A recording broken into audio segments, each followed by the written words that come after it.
Marami na namang flowers ang aking Clitoria ternate or blue ternate, butterfly pea, ano pang tawag nito, Asian pigeon wings. Ayan, dami nilang flowers. Ito, magbubloom pa ito. Dami nilang flowers. Tanggalin natin. Kasi pag hindi ito tinanggal, mag-ano lang siya, ma-dry kasi mainit.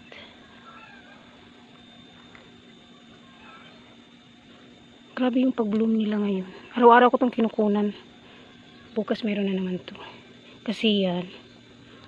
Kasi ito, mag-bloom pa yan bukas.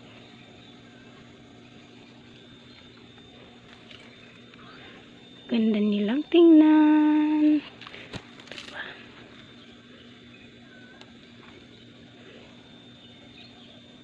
Marami itong health benefits. Meron sa hair, sa skin, itong blue ternate or butterfly pea. Marami lang siyang name, no? Asian pigeon wings, pero yung general niyang name is Clitoria ternate. According to the Google. Kasi dito lang ako nakakita din ito. Ay, mahuhulog na siya, oy. Ayan. Wala dito, akita ko konti. Kasi meron pa siya dito, oh. Dami niyang flowers. Ito pa.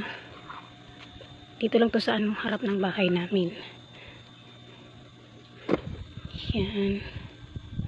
Lalagyan ko ito mamaya ng tubig and then lemon. Ito pa, oh. Sa baba siya.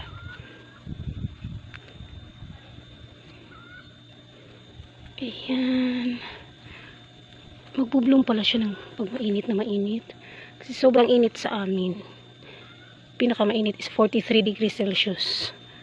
Ito pa. Yung pa, oh, sa malayo. Abot yan.